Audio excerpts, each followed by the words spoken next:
بەناوی خۆی بەخشندەی میهرەبان بینەران و بیسەرانی خۆشەویستی کەناڵی ئاسمانی پەیام لە هەرکوێیەگەن جوانترین سڵاوتان لێبێ و ئەم کاتە و هەموو کاتێکتان باش.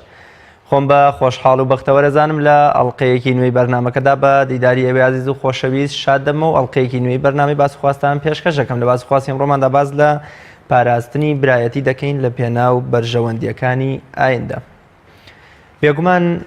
هەر مرۆڤێک کە خاڵێکی هاوبەشی لەگەڵ مرۆڤێکی دیکەدا هەبێ پەیوەندی و برایەتیەک لەگەڵ ئەو مرۆڤەدا دروست دەکات.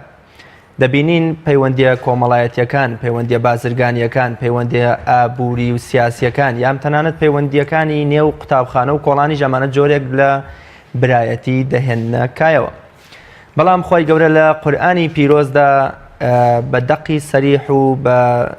بە بێگومانی باز لەوە دەکات کە ئەوە تەنها ئیماندارانن، کەسانێکن کە لە دڵ و دەرونیاندا ئیمان هەیە، ئەوانن برادەریان، ئەوانن برای ڕاستەقینەی یەکتر کە دەفەرمێ ئینەمە المؤمنون ئیخوە، واتە ئەرکی ڕاستەقینە و هەوڵی ڕاستەقینەی پەیامە ئاسمانیەکان بۆ هێشتنەوەی ئەم برایەتیە دینیەیە. ئەوە تا دەبینین لە قیامەتیشدا تاکە برایەتیە کە ئەمێنێتەوە تەنها ئەم برایەتیە دینیەیە کە پێغەمبەری خوا صلی الله علیه وسلم دەفەرمێ لە ڕۆژی قیامەتدا حەوت پۆل هەن لەژێر سێبەری عەرشی خوای گەورەدا حەشر دەکرێن لە کاتێکا لەو ڕۆژە گەرم و ناڕەحەت و ئازاراویەدا هیچ سێبەرێک نییە غەیری سێبەری عەرشی خوا نەبێ. یەکێک لەو حەوت پۆل و تاقمە دوو کەسن، دوو پیاون کە لەبەر خاتری خوا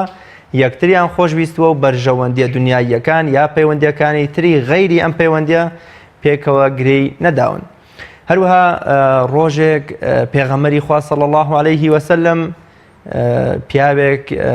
چاوی بە پێغەمبەری خوا کەوت صلی الله علیه وسلم فەرمووی من فڵانە کەسم زۆر خۆش دەوێ.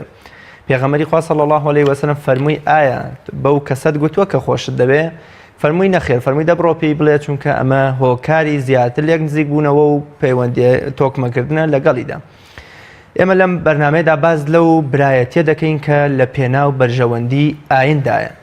زۆر جار ئێمە لە کوردستانەوە فرمێسکی هەست و سۆزی خۆمان بۆ موسڵمانێک لە بۆرما، لە سووریا، لە فەلەستین، لە ئەفغانستان یا هەر وڵاتێکی دیکە دەڕێژین لە کاتێکا هیچ پەیوەندیەکی ڕەچەڵەکی و زمان و کەلتور و بەرژەوەندی ئابووری و دنیایی پێکیەوە گرێ نەداوین. ئەم هەستە لە چیەوە دروست بووە؟ کەواتە ئەوەی کە دڵ و دەروونەکان بەیەکەوە گرێ دەدات و ئەوەی هەست و سۆزی نێوان موسڵمانان بەردەوام دەهێڵێتەوە ئەو برایەتیە دینیەیە کە بەداخەوە دوژمنانی دینیش لە دوای ڕوخانی دەوڵەتی عوسمانیەوە وەکو چۆن دەوڵەتەکانیان لێک جودا کردوتەوە لە ڕێی ناسیۆنالیستی و نەتەوەپەرستی و هەوڵیانداوە ئەو پەیوەندیە ڕۆحیەی نێوان موسڵمانانیش تەفروتونا بکەن یان نەیهێڵن و بە جۆرە جۆرەکان موسڵمانان دڵ و دەرونی موسڵمانان لێک دوور بکەنەوە. لەگەڵ میوانەکەم زۆر بەڕێز مامۆستا ناسر مستەفا زانای ئاینی تاوتوێی ئەم پرسە دەکەین. مامۆستایان زۆر بەخێر بێ و سوپاس بۆ ئامادەبوون. سەلامەتکە. زۆر بەخێر بی. سەرتا پێم خۆشە باسێک لە برایەتی دینی بکەین، بزانین خوای گەورە و پێغەمبەر صلی الله علیه وسلم چۆن باسییان لە پاراستنی برایەتی دینی کردووە. بسم الله الحمد لله والصلاة والسلام على رسول الله محمد وآله وصحبه أجمعين. طبعا برایەتی یەکێکە لە ئەو ئادابانە ئەو سنەتانەی پێغەمبەری خوا صلی الله عليه وسلم و یەکێکە لەو سنەتە کەونیانەی کە خوای پەروەردگار بە تایبەت بۆ ئینسانی مسلمان و بۆ شوێنکەوتوانی پێغەمبەری خوا عەلەیهی سەڵات وسەلام دیاری کردووە. ئێمە وەکو مسلمان مادام ئیدعا و بانگەوازی ئەوە ئەکەین کە تاعەت و عیبادەت بۆ یەک خوا ئەکەین سوبحانە وتەعالا، یەک پێغەمبەرمان هەیە، یەک بەرنامەمان هەیە کە قورئانی پیرۆزدا لە نوێژەکاندا ڕوئەکەینە یەک قیبلە، هەر ئەو خوایە سوبحانە وتەعالا کە ئەو شتانەی بۆ ئێمە دیاری کردووە بۆی کردوین بە بەرنامەی جیان هەر ئەو خوایە کردوینی بەبرا، وەکووە فەرمێ ئینەمە المؤمنون ئیخوة فأصلحوا بین ئەخەوەیکم واتقوا الله لعلکم ترحمون. بە تەئکید بەس ئیمانداران بەس ئەهلی ئیمان برای یەکترن. فأصلحوا بین ئەخەوەیکم، ئەگەر گرژیەک ئاڵۆزیەک ناڕەحەتیەک لە بەینتانە دروست بوو، ئێوە ئەو ناڕەحەتی و گرژی و ئاڵۆزیە لە بینی یەکدا مەیڵن لعلکم ترحمون، ئومێد وایە خوای پەروەردگار ڕوحمتان پێ بکات. کەواتە یەکێک لە هۆکارەکانی ئەوەی کە ئینسان ئومێدی هەبێ بە ڕوحم و بە سۆز و میهرەبانی خوا خوای پەروەردگار بخاتە بەر سۆز و میهرەبانی خۆی ئەوەی برایەتی بپارێزێ. برایەتی کە ئێمە ئەڵێن برایەتی ئەمە وشەیەکی عامە خوشک و برایەتیش ئەگرێتەوە. یعنی تۆ لەگەڵ ئافرەتی شا چۆن لەگەڵ پیاوێکە برای خی پەروەردگار کردویتی بەبرا لەگەڵ ئافرەتی شاخوای پەروەردگارە و ئافرەتی کردووە بە خوشکی تۆ و تۆی کردو بە برای ئەو ئەبێ ئێمە بەڕاستی هەوڵ بدەین.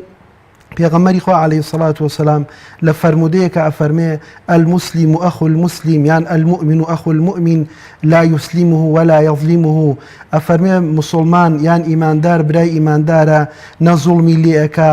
نەستەمی لێ ئەکا نە تەسلیمی ئەکا نە ئەگەر کەسێک بیەوێت زوڵم مستەمی لێ بکە کاراسانی ئەکا بۆی زوڵم مستەمی لێ بکە. مسلمان برای مسلمانە و ئەبێ مسلمانان بەڕاستی لە دەست و لە زوبانی براکان ئەمین بن بەڕاستی. بۆیە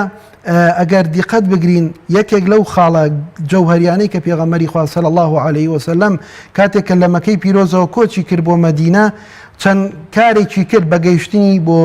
بۆ مەدینەی پیرۆز لە دوای دروستکردنی مزگەوت یەکێک لەو شتانەی کە پێغەمبەری خوا عەلەیهی سەڵات وسەلام ئیشی لەسەر کرد لە دەوڵەتەکەی خۆیدا ڕەونەقیدایە ئەوە بوو خەڵکی مەکەی کرد بە برای خەڵکی مەدینەیەکان واتە خوشک و برایەتێکی مسلمانانەی دروست کرد هەتاکو ئەوەی کە پێغەمبەری خوا عەلەیهی سەڵات وسەلام کەسێکی مەکەیی ئەبردە ماڵی کەسێکی مەدینەیی بەو شێوەیە برایەتی دروست کرد. ئەم برایەتیە کە دواتر بووە هۆی هۆکار یا بناغی دروستکردنی دەوڵەتێکە وەکوڵی ڕۆم و فارسیەوە سەردەمە بە شۆکا بێنێ لەسەر چ پێوەرەی پێغەمبەری خوا صلی الله علیه وسلم دروستی کرد لە کاتێکا بۆمنە لە مەکەدا برای ئەچەوساندەوە یان بۆمنە برا خوشکی خۆی لە میرات بێ بەشە کرد لە چۆن پێغەمبەری خوا صلی الله علیه وسلم ئەم دڵ و دەروونانەی وا ڕێخست کە شەڕی 100 ساڵەی ئەوس و خەزرەج کە لە نێوان خۆیاندا هەبوو تەنانەت بە ئاگری محەبەت و خۆشەویستی کوژاندنیەوە.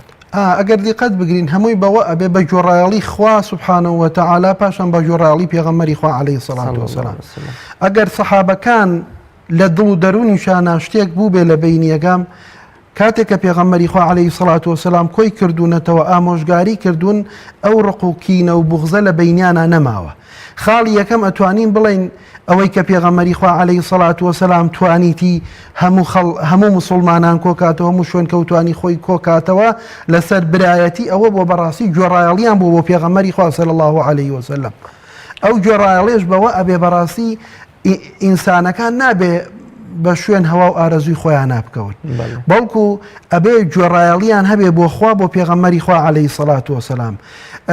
عەبدوڕەحمانی کوڕی عەوف فەرمێ کاتێکە من چوومە مەدینە ئەفەرمێ پێغەمبەری خوا عەلەیهی سەڵات وسەلام منی کردە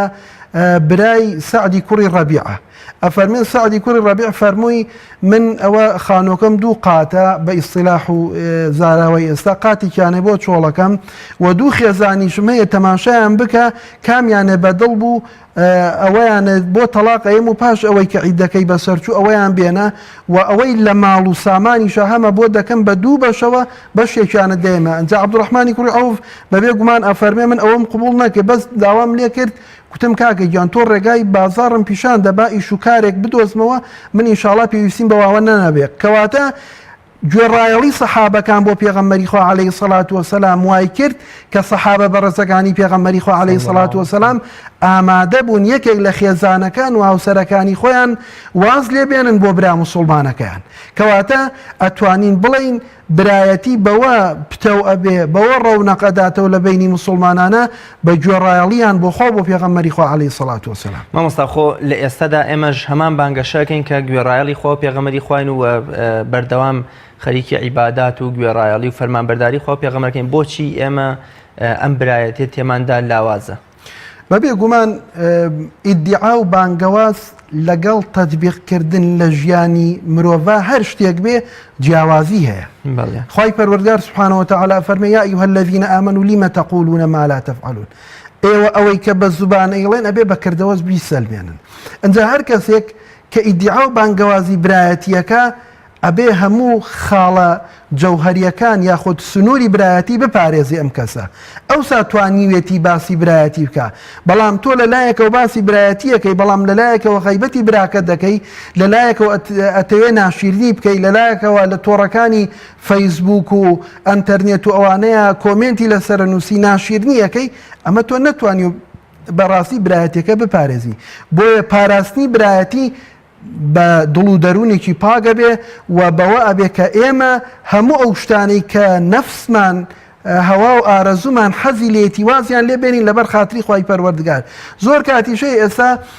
بەڕاستی کۆمەڵێ شت حیزبایەتی کورە خزمایەتی پێش کۆمەڵە شت کەوتووە لە مەسەلەی دینیدا پێش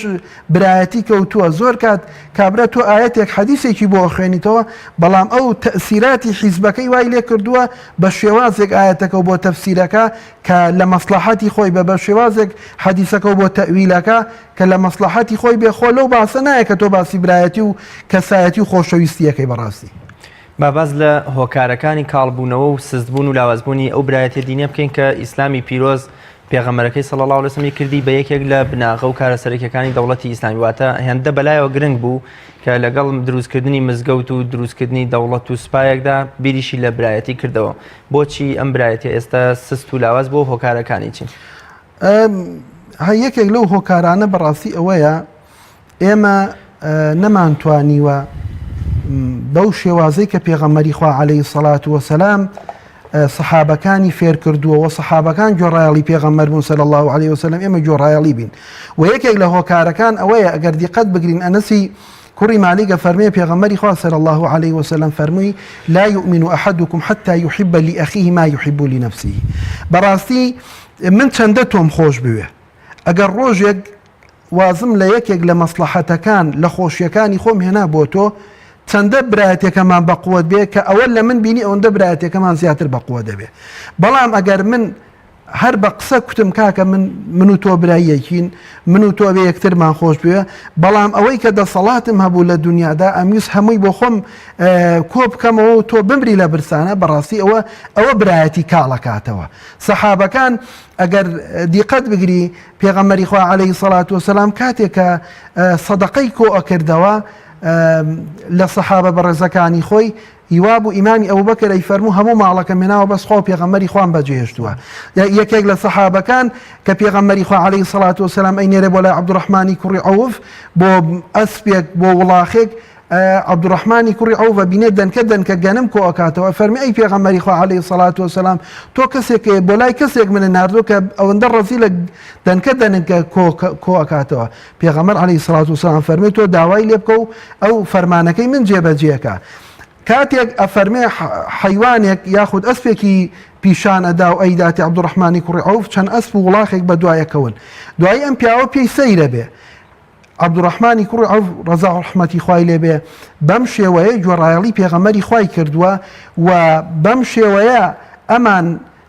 سنەتی پێغەمبەری خۆیان عەلەیهی سەڵات وەسەلام جێبەجێ کردووە فەرمانەکانی پێغەمبەری خۆیان جێبەجێ کردووە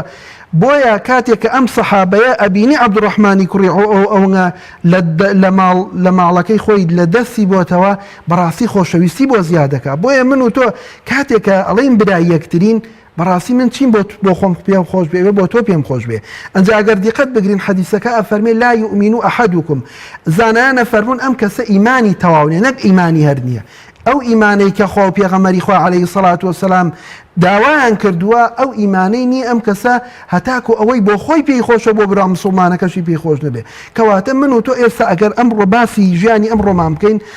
بۆ ئەم بانگەشەی هەڵبژاردنانە من هەڵەسم تۆ ناشیرینەکەم تۆ هەڵەسی بە ئەوەی کە ئیدعا و بانگەوازەکەی بۆ لیستەکەی خۆ من ناشیرنەکەی ئەگەر شتێکی شمتیان هەبێت تۆ شتێکم بۆ دروستەکەی بۆی ناشیرن بم ئەگەر برایەتیشمان هەبێ مادام لە لیستەکەی تۆیان نیم مادام سەر بە حیزبەکەی تۆ نیم هەزار شتم بۆ دروستەکەی بۆی ناشیرنم بکەی کە من ناشیرن بووم کە تۆ بوهتانێ بۆ کردم کە تۆ قسەی ناشیرن بۆ هەڵبەسم کەواتە ئەو برایەتێ لە بینی من و تۆدا کاڵە بێتەوە بەڕاستی بۆیە ئەبێ ئێمە لە هەموو جەمسەرەکانی ژیاندا لە هەموو کایەکانی ژیاندا بەڕاستی ئێمە ئەبێ بیرکەینەوە ئەوەی کە بۆ خۆمان پێمان خۆشە ئەبێ بۆ برا موسڵمانەکەمان پێمان خۆش بێ ئەوەی بۆ حیزبەکەی خۆمان پێمان خۆشە ئەبێ بە شێوازێک من و تۆ ئیدعا و بانگەواز بۆ حیزبەکەی خۆمان بکەین بەرامبەرەکەمان ناشیرن نەکەین کە بەرامبەرەکەمان ناشیرن کە کەواتە برایەتیەکە لە بینمانە نامێنە بەڕاست زۆر باش مامۆستا وەکو لە سەرتاش ئاماژەم پێ کرد لە کۆمەلگەدا دەتوانین بڵێن دەیان جۆر برایەتی هەیە برایەتی سیاسی برایەتی کۆمەڵایەتی برایەتی تیجارەت و بازرگانی زۆر شتی دیکە بۆچی ئەم جۆرە برایەتیانە لە کاتێکە ئێمە ناڵێن ئەمە ناڕەوا و خراپن بەڵام لەگەڵ ئەوەشدا لە چاو برایەتە دینیەکە برایەتیەکی بۆ کۆڵێ ناباشن بۆچی ئەمانە بەردەوامیان هەیە زۆر جار دوو بازرگان دوو سیاسی دوو دراوسێ دوو خەڵک لە پەیوەندیەکی کۆمەڵایەتیە دەیان ساڵ و سەدان ساڵ پێکەوە دەمێننەوە محیبەت و خۆشەویستیانێ بۆچی ئەمە لە برایەتە دینیەکەدا نابین هۆکاری ئەمە بۆچی ئەگەڕێتەوە ئەنجا من باسی ئەوە بکەم کە ئەفەرمێ حديثك أفرمي ما يحب لنفسه زانان أفرمون يعني رواياتي كتير أفرمي لا يؤمن عبد حتى يحب لأخيه المسلم ما يحب لنفسه من الخير أفرمي كبيغمري عليه الصلاة والسلام أفرمي براي مسلماني أفرمون زانان أفرمون بيغمري عليه الصلاة والسلام قيدێکی بۆ داناوە هەندێک لە زانانە فەرمون لە چوارچێوەی مرۆڤایەتیە ئەگەیەنێ واتە ئەوەی من بۆ خۆم پێم خۆشە بۆ کەسێکی غەیری مسلمانیش ئەبێ پێم خۆش بێ لە ڕووی مرۆڤایەتیەوە شتێک بۆ خۆم پێم ناخۆشە ئەمەوێ تووشی بەڵاو موسیبەت و ناڕەحەتیەک نەمەوێ بۆیش پێم ناخۆش بێ ئەوجا ئەوەی کە جەنابەت باسی ئەەکەی بۆ کابرا لە مەسەلەی تیجارەت و بازرگانی و حیزبایەتی لەوانەیە ئێستا ئێمە لە ژیانی خۆمانە ئەبینین کەسانێکن لە حیزبێکا بوون چەند ساڵ پێکەوە بوون مەسلحەتیان وا بووە پێکەوە بوون لە مەجلیس و شتا پێش یەکتر نەکەوتن بەڵام ئێستا ئەبینین یەکتر تاوانبارەکەن بە دزی بە گەندەڵی بەمانە بەڵام کەسی مسلمان بەڕاستی لەبەر ئەوەی خۆشەویستیەکەمان برایەتیەکەمان بۆ خوایە چۆن ئێمە بۆ خۆمان شخصیت و کەسایەتی خۆمان نەپارێزین ئەبێ برا مسلمانەکەشمان بپارێزین هەتاکو ئەو کەسەی کە لە تیجارەت و بازرگانی و ژیانی سیاسیە برایەتیەکەیان نامێنێتەوە تاکو مەسلحەتەکەیانێ کە مەسلحەتەکەیان نەما بەڕاستی برایەتی و کەسایەتیان نامێنێ ئەبن بە دوژمنی یەک وەکو خۆی پەروەردگاری سبحانه وتعالى فەرمێ الأخلاء يومئذ بعضهم لبعض عدو إلا المتقين ئەفەرمێ لە قیامەتە ئەوانەی کە لە دنیادا ئیدعا و بانگەوازی برایەتیان کردووە لە دنیادا هەمویان ئەبن بە دوژمنی یەک ئیلا ئەو کەسانەی کە برایەتیەکەیان لەسەر تەقوا و پارێزکاری لە خوا و لە پێغەمبەری خوا بوو عەلەیهی سەڵات وەسەلام بۆیە ئێمە چۆن خوای پەروەردگار سبحانه وتعالى داوای نوێژکردنی لێکردوین داوای ڕۆژوگرتنی لێکردوین داوای حەجکردنی لێکردوین داوای زەکاتدانی لێکردوین ئاواش داوای لێکردوین کە ئێمە برای یەک بین کە ئێمە سنووری برایەتی خۆمان بپارێزین سنووری مسلمانەتی خۆمان بپارێزین پێغەمبەری خوا عەلەیهی سەڵات وەسەلام فەرمێ خۆ ئەمە بۆ مسلمانە فەرمێ من کەفیلی ئەو مسلمانە ئەکەم ئەوەی کە کەفالەتی ئەو پارچە گۆشتە بکە کە لە بینی زوبان و لە بینی ڕانەکانیایەتی واتە ئەحکامی شەرعی حکمە شەرعیەکان بۆ ئینسانی مسلمانە و ئەو کەسەی کە بوهتانەکە حکمی شەرعی ئەوەیە کە هەشتا داری لێ درێ ئەم حکومەتی ئەم حکومە بۆ ئینسانی مسلمانە خۆک بۆ کەسێکی غەیرە مسلمانیە کەواتە من و تۆ کات چۆن نەتوانین برایەتەکەمان پارێزین بە زوبانمان نەبێ برایەتەکەمان پارێزین بە کردەوەی ڕۆژانەمان نەبێ بیپارێزین بە هاتوچۆمان نەبێ بیپارێزین بە چاکەکردن لەگەڵ یەکە ئەبێ بیپارێزین پێغەمبەری خوا عەلەیهی سەڵات وسەلام فەرمێ والله لا يؤمن والله لا يؤمن والله لا يؤمن قيل من يا رسول الله صلى الله عليه وسلم فرمي أي پیغمبری خوا چه ایمانی تەواو نییە سێجار فەرمووی کەسێک کە دراوسەکەی لە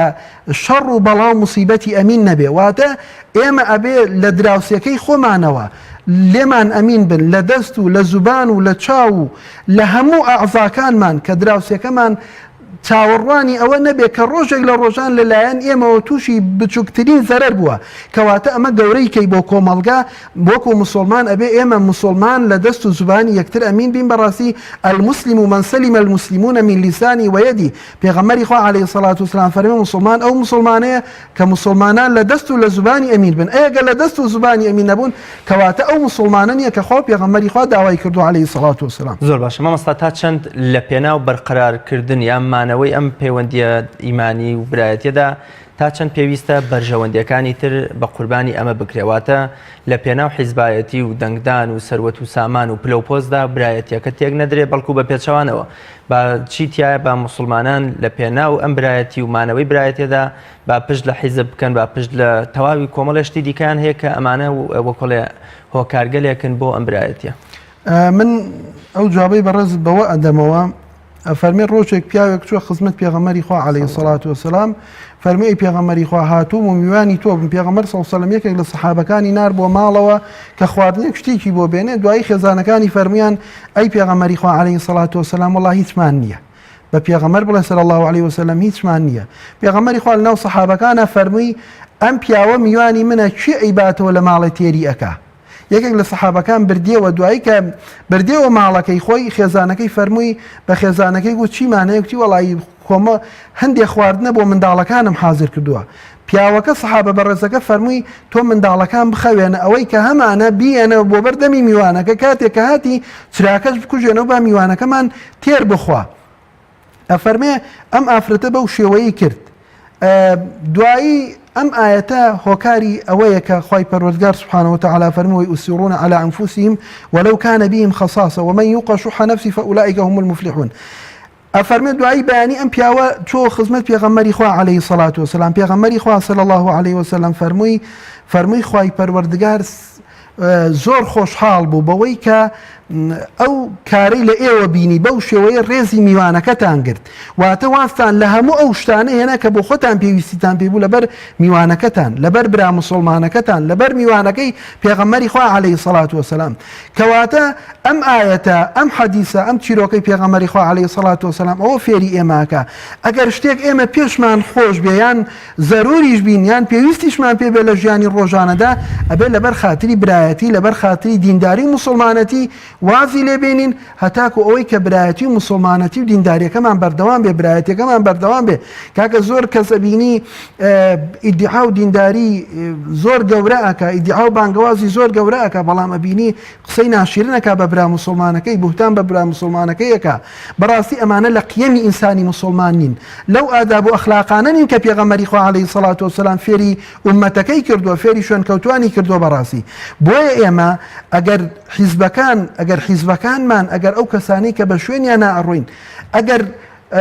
لەبەر مەسلحەتی گەورەتر کە مەسلحەتی برایەتی و دینداری و خواناسیە ئەگەر واز لە مەسلحەتی حیزبەکەمان بێنین بۆەوەی برایەتی و دینداری و مسلمانەتیمان بەردەوام بێ ئەمە گەورەترە بۆ ئێمە نەوەکانێ ئەوەی کە لەبەر خاتری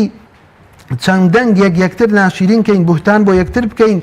شخصیت و کەسایەتی و مسلمانەتی یەکتر لە کەدار بکەین بەڕاستی ئێمە ئەڵین مسلمان ئەو کەسەیە کە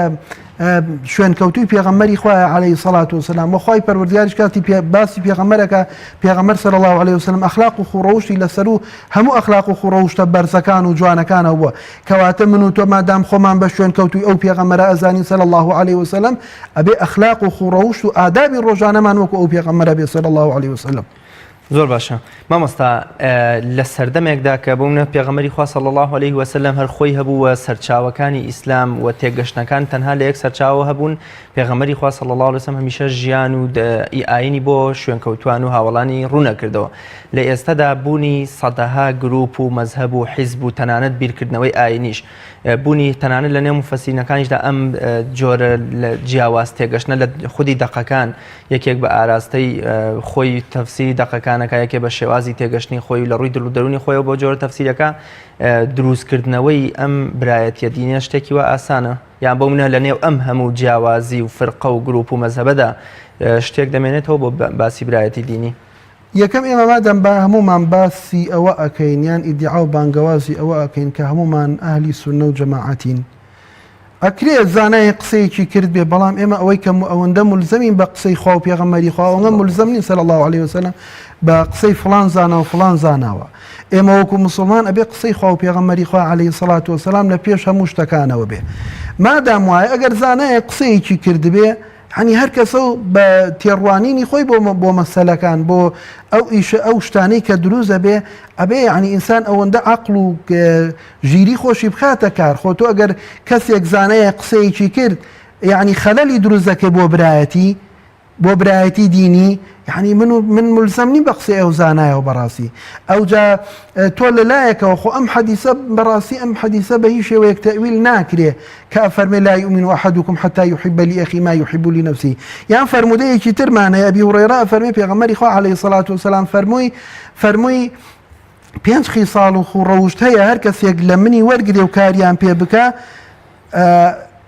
ئەوە دەرەجە و پلەپایەکەی ئەوەندە بەرزە کێ هەیە لە ئێوە لە منی وەرگێ ئەبی هورەیرە فەرمێ من وەرم گرت کوتمەی پێغەمبەری خوا من عليه الصلاة والسلام پێغەمبەری خوا صلی الله عليه وسلم دەستی خستە سەرشارم یەکەی لەو آداب و خوڕەوشتانە فەرمووی وأحب للناس ما تحب لنفسك تكون مؤمنة فەرمووی ئەوەی کە بۆ خۆت پێ و خۆشە بۆ برا مسلمانەکە و پێ و خۆش بێ کەواتە تۆ ئیمانداری تۆ ئەهلی باوەڕی ئیمان بەڕاستی لەسەر و مسلمانەتیەکەشەوەیە کەواتە ئێمە ئەم دەقانەی قورئان کە خوا فەرمێ ئینەمە المؤمنون ئیخوا ئەم دەقانەی حەدیثەکانی پێغەمبەری خوا عەلەیهی الصەلاة والسەلام صریحن و ئەگەر زانایەکی بە شێوازێک مبەریر بێنێتەوە بڵێ فڵان کەس لەبەرەوەی ئەهلی بیدعەیە تۆ پشتی لێ بکە بەڕاستی ئەمە ئەوەش ناگەێنێ لەوانەیە ئەو کەسە بۆ خۆی چەند شتێک بکە و لە قورئان و لە سونەتی شانەوێ بەڵام مادام بۆ خۆی ئەیکا گوێی لێ خەوانووە یان چاوی لێ نوقانووە بۆیە ئێمە برایەتی و کەسایەتیەکە بەڕاستی پێغەمبەری خوا عەلەیهی الصەلاة والسەلام سەلمانی فارسی لە ئێرانەوە هاتبوو و بیلالی حەبەشیش لە ئەسیوبیاوە هاتبوو ئەمانەی کرد بە برای یەکتر بۆ ئێمە بۆ نمونە لە وڵاتێکە ناتوانین بین بە برا هەمومان یەک زوبانین هەمومان لەسەر یەک دینین و هەمومان یەک ئیدعا و بانگەوازی دینداری و موسڵمانەتی و خواناسیەکەین با لە کایە سیاسیەکانیشا ئاڕا و بیر و بۆچوونمان جیابێ بەڵام با ئەوە وامان لێ نەکە شەخسیەت و کەسایەتی یەکتر لەکەدار بکەین یەکتر ناشرین بکەین لەبەر چەند منسەبێکی سیاسی بەڕاستی ئەو وەزعی کە ئێستا پیاتێپەڕێ ئەبینی کۆمەڵی خەڵک بە ناوی موسڵمانەوە کۆمەڵە شت ئەنووسێ بەڕاستی یعنی زۆر شەرمنانەیە هەر پێت ئای بە بیشی خوێنیتەوە ئەگەر ئەوە ئەخلاق و خوڕەوشی ئینسانی مسلمان بێ بەڕاستی زۆر لە دواوەیە ئەو کەسە بەڵێ مامۆستا لە ئێستادا لە نێو پرۆسەی هەڵبژاردن و بانگەشەین بۆ هەڵبژاردن لە ماوەی ڕابردوودا و ئێستاشی پێ لەسەر بێ دەیبینین کە شتێک وەکوڵە هیچ گرنگیە بۆ برایەتی دینیەکە دانراوە بە تایبەت لە نێو حیزبی ئیسلامیدا ئەمە خۆمان بە چاوی خۆمان نەیبینین وەکوڵێ لە پێش هەڵبژاردنە جۆرێک لە بوونی برایەتی و هاوسۆزی و محبەت و خۆشەویستی بۆ یەکتر دەربڕین هەبوو بەڵام وەکوڵێ تۆ ئەبێ لە کاتێکە ئەمە لێتەوە دەرکەوێ ئەمە ڕەونەق بداتەوە کە لە کاتی حساس و شتێکی گرنگدابێ لە هەڵبژاردندا تا چەند ئێمە پێویستمان بە ڕەچاوکردنی ئەم برایەتیە وەکوڵێ هەڵە و کەم و کورتیەوانی دیکە بە چاوپۆشیەوە قبول بکەین بەڕاستی ئێمە مادام برای یەکترین خۆ تۆ جاری وایە برای دایک و باوکیت هەیە لە یەک دایک و باوکی بەڵام غەڵەت بەرامبەر یەکەکەی لەوانەیە لە کۆمەڵێ مەوزوعی سیاسیدا کۆمەڵایەتیدا یەک بیر و بۆچوونن نەبێ بەڵام ئەی بۆ تۆ ئەو برایەتی واز لێ نایانی برایەتی دینیش وایە لەوانەیە خۆ تۆ شەر نییە لە هەموو کایە سیاسیەکانە پێکەوە بی لە هەموو کایە سیاسیەکانە یەک بیر و بۆچوونە هەبێ یەک بیرکردنەوەت هەبێ قەیتێکە تۆ ئەم جارە بەو شێوەیە بیرەکەی تۆ من بەو شێوەیە بیرەکەمەوە کە من ئاوا بیرم کردەوە بە جیاواز لەگەڵ تۆ بەو ئەوە ناگەێنێ کە من وازم لە دینداری و لە برایەتی و لە موسڵمانەتەکەی ناوە ئەم مۆقیفە وایە من و تۆ لێرە مۆقیفی سیاسیمان یەکتر ناگەینەوە یەکتر بەڵام با برایەتی و دینداری و مسلمانەتیمان بمێنێ بە ئەم مۆقیفە سیاسیە کە مۆقیفی سیاسیمان لێک جیاوازە باوامان لێ نەکات تەشیر بە یەکتر بکەین یەکتر ناشرین بکەین بوهتان بە یەکتر بکەین قسەی ناشرین بە یەکتر بکەین کاکە مۆقیفێکە ئەمڕۆ وایە ئەمڕۆ هەڵبژاردنێکە پێکەوە ناکرین چەند حیزبێکی ئیسلامی پێکەوە نێکێکیان جیایە مۆقیفەکانیان یەک نییە لە داهاتووە لەوانەیە بۆ پەرلەمانی کوردستان هەموویان یەک بن ئەی سبەینە ئەم کەسانەی کە تەشیر بە یەکترەکەن یەکتر ناشرینەکەن بەرامبەرەکەیان ناشرینەکەن سبەینێ چۆن جوابی ئەو کەسانە ئەیەنەوە کە لەگەڵ خۆیانن ئەمڕۆ ئەم حیزبە ئەگەر ئەوەندە خراپە بەیانی تۆ چۆن بە تەمای هاوپەیمانی لەگەڵ بکەی بۆ پەرلەمانی کوردستان بۆیە ئەبێ ئێمە لە هەموو کاتەکاندا لە هەموو ساتەکاندا بەڕاستی برایەتی و کەسایەتی خۆمان بپارێزین و ئەوە مهم نییە تۆ هەر شتێکە گو کە من هەر کوتم سەمیعنا وەئەطەعنا هەر گوێ لێ ڕائەگرم و بە قسەت دەکەم من پیاوی چاکم کە جارێکی شتم کاگرگاز ئەو قسەی تۆ وانە یانە ئەو ئیشەی تۆ وانە ئەوسا هەر برایەتەکەمان بەردەوام بێ نەوەک مادام جارێک من کوتم بەخوا قسەکەی تۆوانە ئیشەکەی تۆوانە ئەیتری هەموو چاکەکانی من بسڕدرێتەوە بەڕاستی ڕاستە مامۆستا ئەو زەرەر و زیانانەی کە بەهۆی ئەوەوە دروست دەبن کە تۆ برایەتیە دینیەکە بکەی بە قوربانی بەرژەوەندیە حیزبی و شەخسی و دنیایەکانی خۆت ئەو زەرەر و زیانانە کامانن کە لەیەوە دروست دەبن وەڵی زەرەر و زیانەکان زۆرن بەڵام ئەوەی کە ئێمە هینە ئەیبینین لە ژیانی ڕۆژانەدا ئەوەیە بەڕاستی ئێمە بمانەوە نەمانەوێ لە کوردەواریە ئەڵێ هەموو کەس دۆست و دوژمنی هەیە ئێمە بەڕاستی خەڵکی مسلمان بەردەوام کۆمەڵی ناحەزمان هەیە لەوانەیە کەسانێکە بن ئێستا بڵێن کاکە ئەمانە خۆ هەمویان هەتا دوێنێ ئەیانگو ئێمە وا لێک نێزیکین وا ئەبین بە یەک حیزب یەک هەڵوێستمانە بێ بەڵام ئەوەتانی ئەمڕۆمادام دوو لیستی جیایان هەیە ئەوەتانی تەشیر بە یەکترەکەن یەکتر ناشرینەکەن قسەی ناشرین بە یەکترەکەن بۆیە یەکەمین خاڵیان ئەوەیە ئێمە خەڵکانێکە دوژمنی ئێمە یاخود ناحەزی ئێمە پێمان خۆشە بن و کەسانێکە